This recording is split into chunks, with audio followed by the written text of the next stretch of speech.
Two Chinese container ships tried to leave the Gulf through the Strait of Hormuz and turned back even after Iran signaled Chinese vessels could pass. That is the moment this story stops being about rhetoric and starts being about reality. Because once commercial crews reverse course inside the world's most important oil artery, the crisis is already bigger than any government's talking points. Then Trump delivered the line that changed the target of the pressure. He told countries that could not get fuel to buy American oil and go just take it, which means the message was no longer aimed only at Tehran. It was aimed at the country still waiting for Washington to reopen the choke point for them. And the thing he was telling the world to take is not some symbolic strip of water. About 20 million barrels per day moved through Hormuz in 2024, roughly 20% of global petroleum liquids consumption. So that sentence was aimed at the artery feeding, shipping, inflation, energy security, and political stability across half the world. If you want a layer under the headline instead of the headline repeated back to you, subscribe now. And before we go deeper, tell me in the comments what that line really sounded like to you. Strength, bluff, or Washington pushing the bill onto everyone else.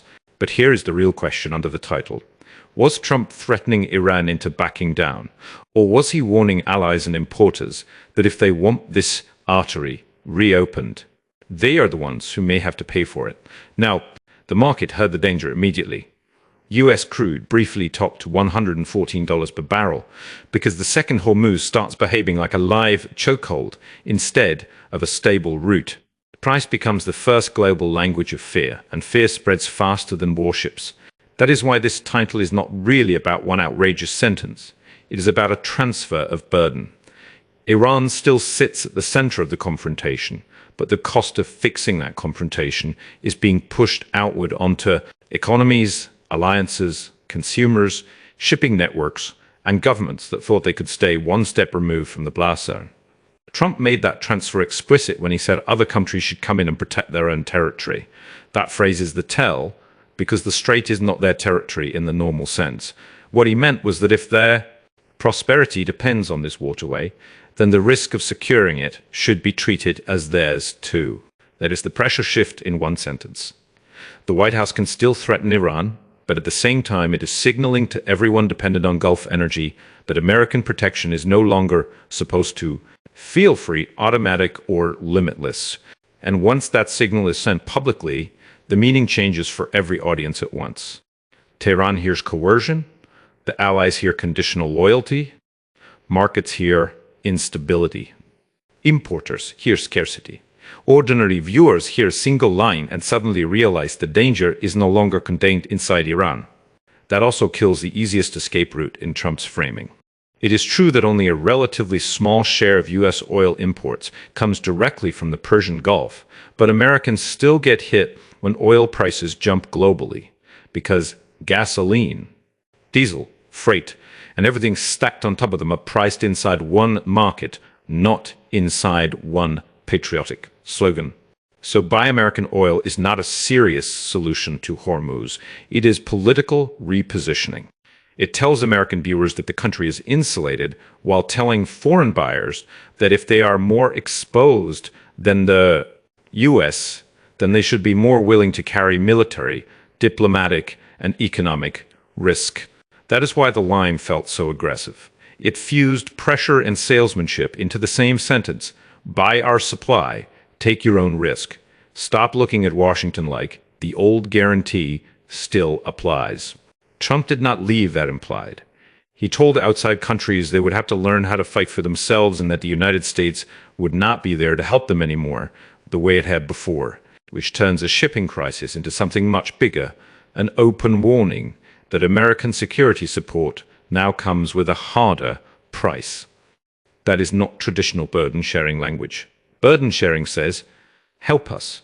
This sounded more like, we already did the dangerous part, now you deal with the consequences if you need the route badly. Enough. And that is why the titles Everyone Else matters so much. It is not just Europe. It is not just one ally. It is every economy that still depends on the artery. Every government that still wants stable Gulf energy. Every market that reprices the world when Hormuz gets shaky. And every consumer Who ends up paying for that? Sheikh. The phrase everyone else becomes brutally concrete when you look at the flows.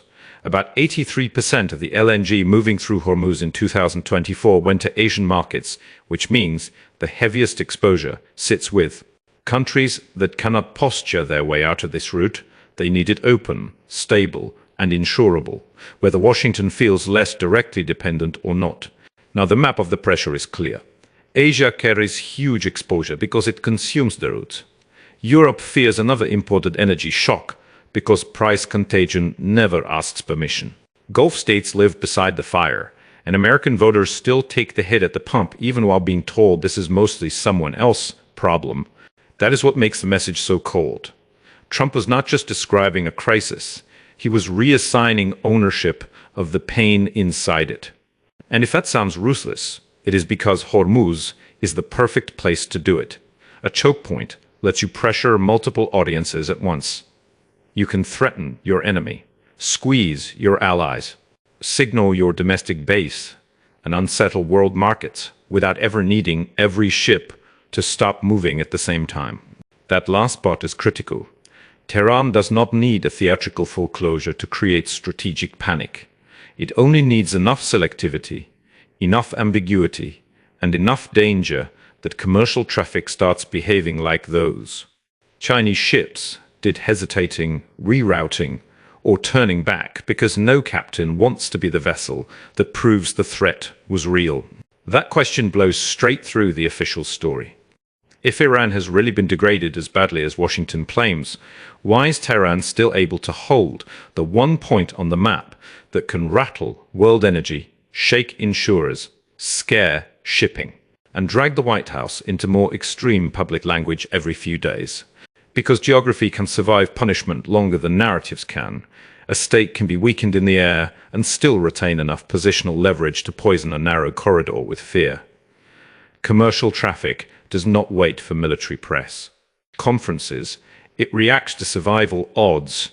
That is why the story keeps getting more dangerous the deeper you go. The more Washington insists control is within reach, the more every continued disruption in Hormuz starts looking like evidence that the hardest part of the war was never just hitting targets inside Iran. The hardest part is restoring confidence to a route that has already been politicized, militarized, and psychologically contaminated. That is why Trump's public line keeps mutating. What we are watching now looks like a president cycling through options in search of a Hormuz answer. First calling for help, then signaling self-confidence, then telling others to take more responsibility, and then sharpening the threat when the route still refuses to snap back to normal. That pattern matters because it changes how the line "take the Strait" should be heard, not as a settled doctrine, as a stress signal. As the sound of a White House trying to convert strategic difficulty into political force before markets, allies, and adversaries all decide the chokehold is lasting longer than advertised. And that is where the title fully cashes out. Trump's message did not simply increase pressure on Iran. It redistributed pressure away from a single target and across a network of countries that need Hormuz more than America does, or think they do, or fear what happens if they cannot secure it without Washington. Then came the line that made the whole thing feel less like deterrence and more like strategic exposure dressed up as swagger. Trump said the US could reopen the Strait, take the oil, and make a fortune, which is not how a government talks when it has a clean, cheap, credible path to restoring order. Listen to what that sentence is really doing. It turns a war-driven choke point crisis into an opportunity structure. It bundles military threat, commercial gain, and alliance coercion into one idea, as if the same confrontation can punish Iran, force allies to step up, and sell American supply into the shortage all at once. That is not a neat strategy. It is an overloaded one. And overloaded strategies are dangerous because every audience hears a different meaning in them, and none of those meanings are calming. Tehran hears seizure and escalation. Allies hear extortion with patriotic branding. Markets hear that the system is still unstable. Importers hear that supply security is becoming political. Viewers hear a sentence so brazen it almost sounds absurd, until they realize it actually describes the structure of the pressure shift. Inside the energy world, the brutal answer is far less glamorous than the rhetoric. The real solution is reopening the strait, because no sudden burst of patriotic drilling and no short-term message discipline can replace a corridor the global system still needs in order to function without panic. That matters because it exposes another hidden weakness in Trump's line. If domestic supply cannot quickly neutralize the shock, then buy American oil is not an answer to the problem. It is a way of talking around the problem while the market keeps insisting that the artery itself still decides the level of pain.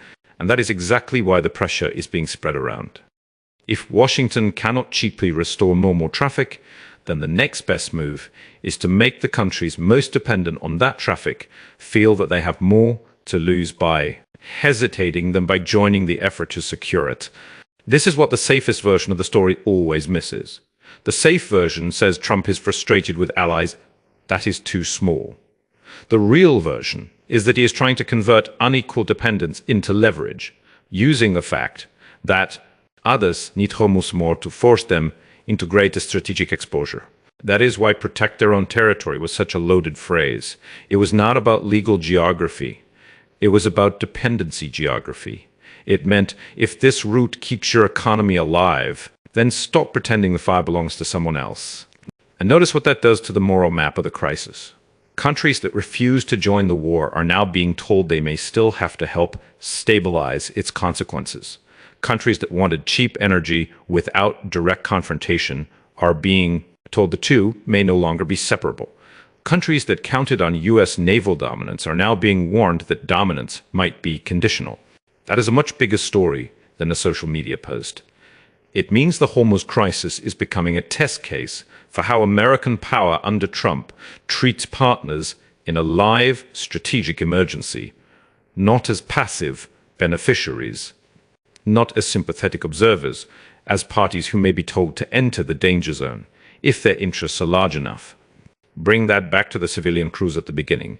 They are the cleanest human anchor in the entire story, because they encounter the truth before the diplomats do, when ships turn back from Hormuz. The argument is already over at the level that matters most.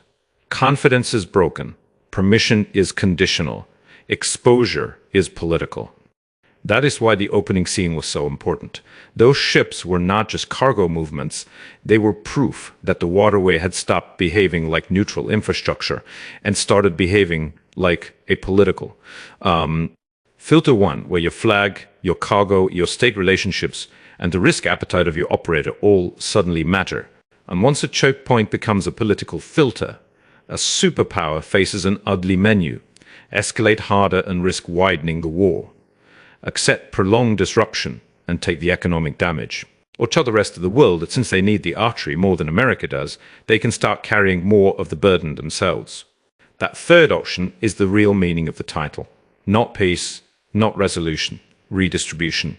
If Trump meant it seriously, then he just announced a harder model of US power than many allies want to hear out loud. America may still lead the confrontation, still dominate the rhetoric, and still define the threat, but the countries most dependent on the artery will increasingly be expected to help shoulder the risk of reopening it and living with the fallout. If Trump did not mean it seriously, the conclusion is worse, not better, because then the sentence becomes evidence that Washington still does not have a fast, clean, low-cost way to restore confidence in Hormuz, which means performance is being used to cover a strategic problem that remains unresolved. Either way, the same conclusion survives. Buy American oil, take the Strait, was not a line that kept the pressure neatly focused on Iran. It pushed the pressure onto allies who hesitated, onto importers who cannot walk away, onto markets that reprice fear instantly, onto shipping that now moves under political shadow, and onto consumers who pay whether they ever see the Gulf or not. That is why people click this title, and that is the payoff they need. Not because Trump said something wild. He always says something wild. People clicked because this line felt like a reveal that the burden of the crisis is being reassigned in public, and that Washington may be telling the world to help solve a choke point emergency it helped intensify but cannot painlessly control. So the hardest truth in the whole story is also the simplest. Trump did not just threaten Iran, he told the rest of the world that if it wants the artery reopened, it should stop waiting for America to carry the entire bill. Stay close, because this channel follows the moment when public messaging stops sounding like strategy and starts exposing who is really being forced to pay.